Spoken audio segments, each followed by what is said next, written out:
یہ چینل کسی بھی غیر قانونی کام کو فروغ یا حوصلہ افزائی نہیں کرتا۔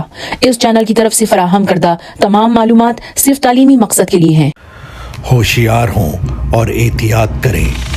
اس پروگرام میں ایسے واقعات کا تبصرہ کیا گیا ہے جو بچوں کے لیے بالکل ہی نامناسب ہے۔ سن 2020 کووڈ-19 کی وبائی دہشت نے سارے عالم میں ہلچل مچا دی تھی۔ بتایا گیا ہے کہ دنیا بھر میں 60 لاکھ سے زیادہ لوگ اس بیماری کا شکار ہو کر ہلاک ہوئے ہیں۔ ہم میں سے ہر کوئی ایسے شخص کو جانتا ہے جو اس بیماری سے اپنی زندگی کی جنگ ہار چکا ہے۔ سینکڑوں کاروبار بند ہو گئے، کسی کی نوکری چلی گئی تو کسی کے گھر میں راشن نہیں آیا۔ اس وائرس نے بڑے اور چھوٹے مسائل کا پہاڑ کھڑا کر دیا۔ بے شمار لوگ سوشل ڈسٹینسنگ کی وجہ سے تنہائی اور اکیلے پن سے تنگ آ گئے۔ چند کو شدید ڈپریشن کا سامنا کرنا پڑا۔ آج کا دردناک سچا واقعہ کووڈ-19 کے لاک ڈاؤن کے دوران پیش آیا۔ یہ ہے لوئیز اسمتھ کی کہانی۔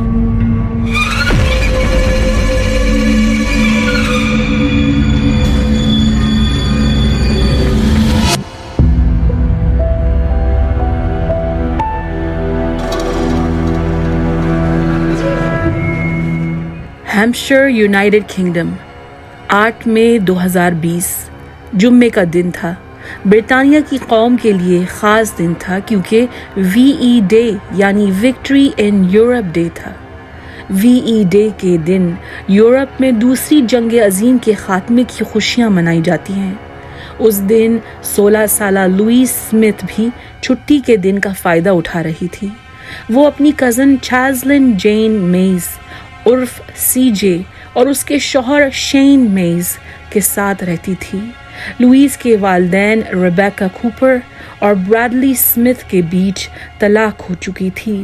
لوئیز اپنی ماں کے ساتھ ہیمپشائر میں ہیونٹ کے لی پارک علاقے میں رہتی تھی اور ہر 2 ہفتے وہ ویکینڈز کو اپنے باپ سے ملنے اسکاٹ لینڈ جایا کرتی تھی۔ اپریل 2020 میں کووڈ-19 کی وجہ سے مشکل وقت ساری دنیا میں آ کھڑا تھا۔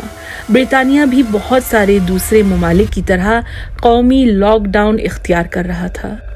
ہر کوئی پریشان اور مستقبل کے بارے میں فکر مند تھا۔ ماں ریبیکا نے لوئیز کو بوائے فرینڈ بریڈلی کرچر سے ملنے سے منع کیا۔ کہا ساری دنیا کرونا وائرس سے ڈر کر گھر بیٹھی ہے، تم بھی گھر میں بیٹھو اور پڑھائی پر دھیان دو۔ لوئیز اور اس کی ماں کے درمیان جھگڑا ہوا اور لوئیز نے تھوڑے دن کزن CJ اور شین کے ساتھ رہنے کا ارادہ کیا۔ CJ اور شین لی پارک کے سامبرن ڈرائیو کے ایک فلیٹ میں رہتے تھے اور وہ لوئیز کو اپنے گھر رکھنے پر راضی ہوئے۔ لوئیز کو ماں کی پابندیوں سے چھٹکارا ملا۔ وہ کچھ حد تک اپنی مرضی کی مالک تھی، بوائے فرینڈ بریڈلی اور دوستوں سے جب دل چاہے مل سکتی تھی، اور ماں سے تھوڑی دوری اختیار کرنے کے بعد ان کے تعلقات بہتر ہو رہے تھے۔ لوئیز اپنے رشتہ داروں سے بہت قریب تھی۔ وہ خالہ، پھوپھیوں اور نانی کے ساتھ اکثر پکنکس یا تھیم پارکس جانا پسند کرتی تھی۔ اسے اونچے رولر کوسٹرز میں بیٹھنے کا شوق تھا۔ لوئیز موٹر بائکس کی بھی دیوانی تھی۔ حال ہی میں لوئیز نے اپنے ہائی اسکول گریجویشن پروم میں شرکت کی تھی۔ اس نے ہلکے نیلے رنگ کا گاؤن پہنا تھا۔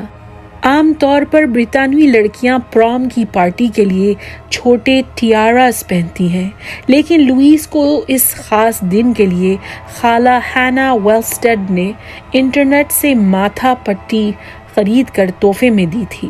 جب لوئیز تیار ہو کر خاندان والوں کے سامنے آئی تو اس کی سب نے تعریف کی۔ کیونکہ لوئیز جانوروں سے بے حد محبت کرتی تھی تو وہ نرس کی ٹریننگ ویٹرنری کالج میں حاصل کر رہی تھی۔ لوئیز کی پیاری اور مزاحیہ شخصیت تھی، لیکن وہ اکثر ڈپریشن کا شکار رہتی تھی۔ اسے گھبراہٹ اور بے چینی بہت ستاتی تھی۔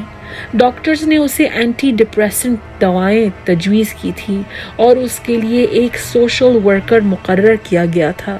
چنانچہ جب لوئیز 8 مئی کو ایک دوست سے ملنے باہر جانے کے بعد فلیٹ میں واپس نہیں آئی تو اس کے رشتہ دار پریشان ہو گئے۔ لوئیس کی ماں ریبیکا نے ادھر ادھر فون ملائے، لوئیس کے بوائے فرینڈ اور دوستوں سے رابطہ کیا۔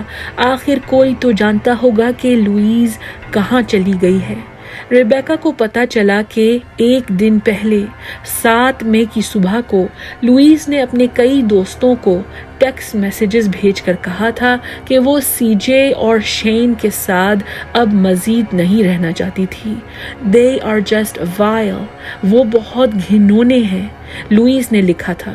لوئیس نے ان کا گھر چھوڑ دیا تھا اور وہ سمانتھا برٹ نامی دوست کے گھر چلی گئی تھی، لیکن چند گھنٹوں میں سی جے نے لوئیس کو بہلا پھسلا کر واپس بلا لیا تھا اور ان کے بیچ پیار سے رہنے کا سمجھوتا ہو گیا تھا۔ 7 مئی کی رات لوئیس شین کے ساتھ خریداری کرنے گئی تھی اور رات میں اس نے دوستوں کو ٹیکسٹ میسیجز بھیجے جس میں وہ ان کو کہہ رہی تھی کہ اس نے شاید شراب زیادہ پی لی تھی اور وہ کچھ عرصے بے ہوش ہو گئی تھی۔ 8 مئی کی صبح کو بستر میں لیٹے ہوئے لوئیس نے کئی سہیلیوں سے اسنیپ چیٹ پر بات چیت کی۔ ان کو کہا کہ اسے شراب کے خمار کی وجہ سے سر میں شدید درد ہے۔ لوئیس نے دوپہر کے 1 بجے تک ٹیکسٹ میسیجز اور ویڈیوز کے ذریعے دوستوں سے چیٹ کی اور اپنے بوائے فرینڈ بریڈلی سے دوپہر 3 بجے ملنے کا وعدہ بھی کیا۔ دوپہر کے 3 بجے جب بریڈلی لوئیس سے ملنے آیا تو وہ فلیٹ میں نہیں تھی، صرف سی جے وہاں موجود تھی، لیکن وہ بھی نہیں جانتی تھی کہ لوئیس کہاں گئی ہے۔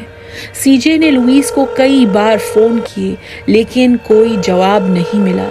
4 بجے کے قریب شین گھر لوٹتا ہے۔ شین کا کہنا تھا کہ اس نے لوئیس کو صبح میں دیکھا تھا اور لوئیس نے کہا تھا کہ اس نے ایمسورتھ کے ایک اسکیٹ پارک میں کسی دوست سے ملنے کا ارادہ کیا ہے۔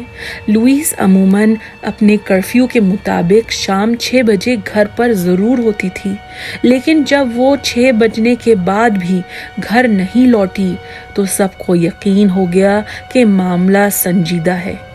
8 مئی 2020 6:32 پر سی جے پولیس سے رابطہ کرتی ہے اور لوئیس کے لاپتہ ہونے کی رپورٹ لکھاتی ہے۔ لوئیس کے دوست اور احباب شہر بھر میں اسے ڈھونڈنے کی کوشش کرتے ہیں۔ پولیس ڈیٹیکٹیوز لوئیس کا سراغ لگانے میں کوئی کسر نہیں چھوڑتے، مگر اس نوجوان لڑکی کا نام اور نشان نہیں ملتا۔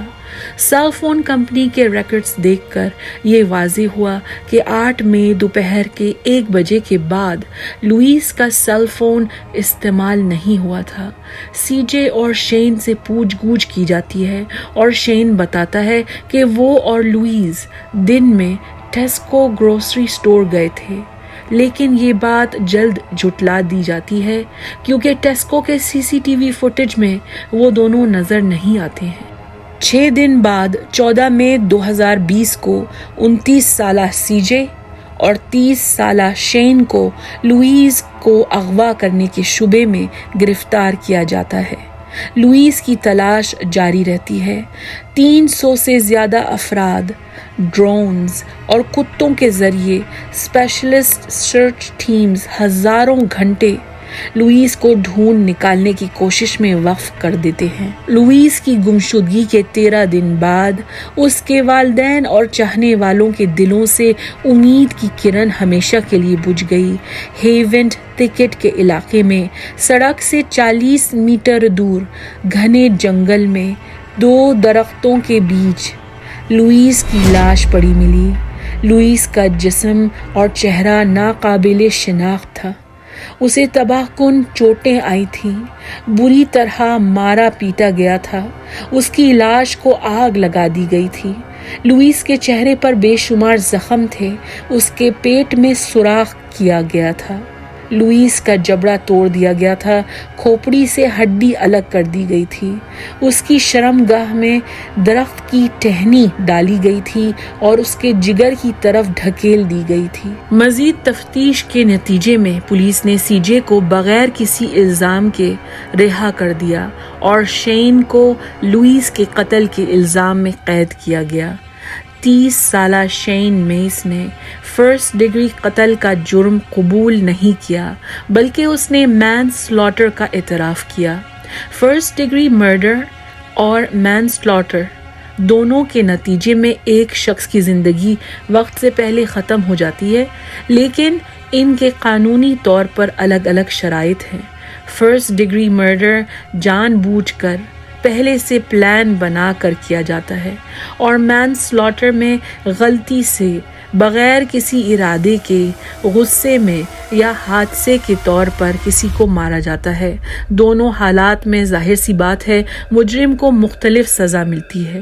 10 جولائی 2020 لوئس اسمتھ کے اہل خانہ اور دوست اس کی آخری رسومات اور فیونرل کے لیے جمع ہوئے۔ جامنی چونکہ لوئس کا پسندیدہ رنگ تھا، اس لیے یہ رنگ اس دن ہر جگہ پایا گیا۔ 2 کالے گھوڑے جن کے سروں پر جامنی رنگ کے پنکھ لگے تھے ایک کالے کیریج کو کھینچ رہے تھے۔ کیریج کے اندر لوئس کا سفید تابوت رکھا تھا اور اوپر پھولوں سے لولو اور سسٹر لکھا ہوا تھا۔ لوئس کے خاندان کی درخواست پر 500 سے زیادہ موٹر سائیکلسٹ نے جنازے میں شرکت کی۔ لی پارک علاقے کے مقامی لوگ سڑکوں پر قطار میں کھڑے ہوئے جب جنازے کا جلوس شہر سے گزرا، جس میں لوئس کے اسکول ہیونٹ اکیڈمی کے اسٹوڈنٹس اور ٹیچرز بھی شامل تھے۔ دسمبر 2020 ونچسٹر کراؤن کورٹ میں مقدمہ شروع ہوا۔ پروسیکیوٹنگ وکیلوں کا کہنا تھا کہ شین نے لوئس کے خاندان والوں، دوستوں اور پولیس سے جھوٹ بولا تھا۔ شین نے کہا تھا کہ وہ لوئس کے ساتھ واک پر نکلا تھا اور شاپنگ کے بعد وہ دونوں ایمزورتھ کے اسکیٹ پارک گئے تھے، حالانکہ ایسا نہیں ہوا تھا۔ شین لوئس کو کسی بہانے ہیونٹ پکٹ لے گیا تھا۔ ان کا خیال تھا کہ وہاں جانے کا اس کا مقصد لوئس کو ریپ کرنا تھا۔ جب لوئس نے اسے روکا اور دھکا دیا تو شین کو غصہ آ گیا۔ شین نے لوئس کو بے رحمی سے مارا۔ اسے ریپ کرنے کے بعد اسے وحشیانہ طریقے سے چہرے اور سر پر گھونسے مار مار کر ایسے زخم پہنچائے جو جان لیوا ثابت ہوئے۔ پھر شین نے اس کی لاش کو جلا دیا تاکہ اس کے خلاف سارے ثبوت ضائع ہو جائیں۔ پروسیکیوٹر جیمز نیوٹن پرائس نے عدالت کے سامنے کہا کہ لوئس کے پوسٹ مارٹم سے واضح ہوا ہے کہ اس کی کھوپڑی پر اتنی گہری چوٹیں آئی تھیں کہ اگر وہ زندہ بچتی تو وہ کومے سے کبھی نکل نہ پاتی۔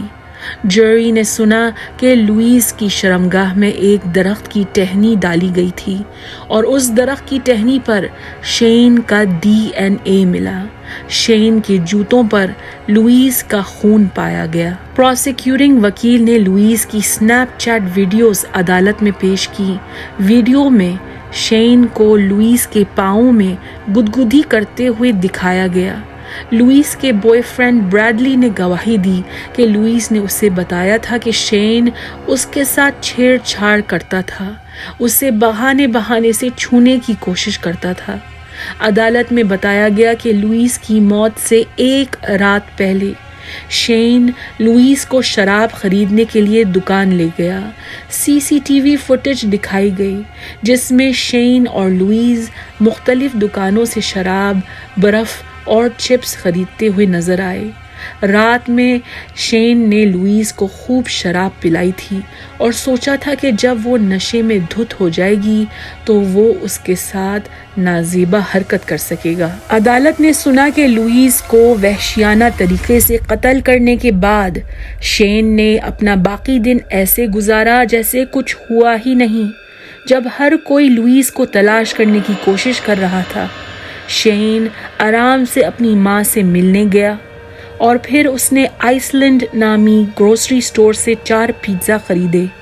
گھر جا کر اس نے بے فکر ہو کر پیزا کھائے اور ویڈیو گیمز کھیلے۔ شین کے دفاعی وکیل نے کہا کہ شین نے لوئس کا قتل جان بوجھ کر نہیں کیا تھا، وہ صرف ایک حادثہ تھا۔ پہلے لوئس نے شین پر ہاتھ اٹھایا تھا، اسے تھپڑ مارا تھا اور پھر شین نے طیش میں آ کر اسے مارا۔ جوری کو بتایا گیا کہ شین کی دماغی حالت کے کلینکل ٹیسٹ سے پتہ چلا کہ اس کا IQ 63 تھا، جو بہت ہی کم ہے۔ اس کی سوچ اور فیصلہ کرنے کی صلاحیت ایک چھوٹے 7 سال کے بچے کی طرح تھی۔ شین نے اس بات کی تصدیق کی کہ اس نے 5 سال سے نوکری نہیں کی تھی۔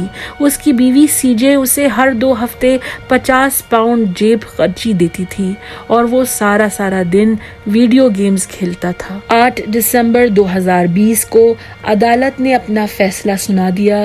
شین میز کو لوئس اسمتھ کے فرسٹ ڈگری مرڈر، اس کے قتل کا مجرم قرار دیا گیا اور اسے کم از کم 25 سال کی قید کی سزا ملی۔ شین نے سزا کا سن کر کوئی جذبات ظاہر نہیں کیے، لیکن کورٹ روم میں حاضر لوگوں نے خوشی کا اظہار کیا۔ سزا سننے کے بعد لوئس کی ماں ریبیکا نے عدالت میں شین میز سے مخاطب ہوتے ہوئے یہ کہا، تم نے میری بیٹی لوئس کو اتنے تکلیف دہ طریقے سے مارا اور پھر اس کی لاش کے ساتھ جو کچھ کیا، اس کے لیے میرے پاس الفاظ نہیں ہیں۔ تم ایک مانسٹر ہو۔ تم نے اس کی یہ حالت کر دی تھی کہ ہم اسے آخری بار بوسہ بھی نہیں دے سکے، اس کے ہاتھ کو نہ چوم سکے نہ چھو سکے۔ میں تمہیں کبھی معاف نہیں کروں گی۔ کہتے ہیں کہ وقت سارے زخم بھر دیتا ہے۔ لوئس اسمتھ کے قتل کے 2 سال بعد اس کی چہیتی چھوٹی کزن آرلی ویلسٹیڈ کی ہائی اسکول گریجویشن تھی۔ لوئس کے والدین نے لوئس کی ماتھا پٹی، جو انہوں نے 2 سال سے محفوظ رکھی تھی، 16 سالہ آرلی کو تحفے میں دی۔ پروم کے دن جب تیار ہو کر آرلی نے وہ خاص زیور پہنا تو وہ لمحہ موجود رشتہ داروں کے لیے جذبات سے بھرپور تھا۔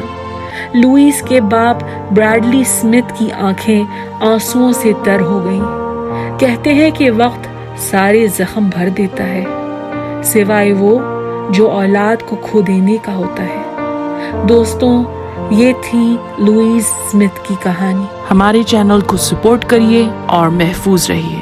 اگر آپ کو یہ ویڈیو پسند آئی ہے تو لائک، شیئر اور سبسکرائب کرنا بھولیے گا مت، ورنہ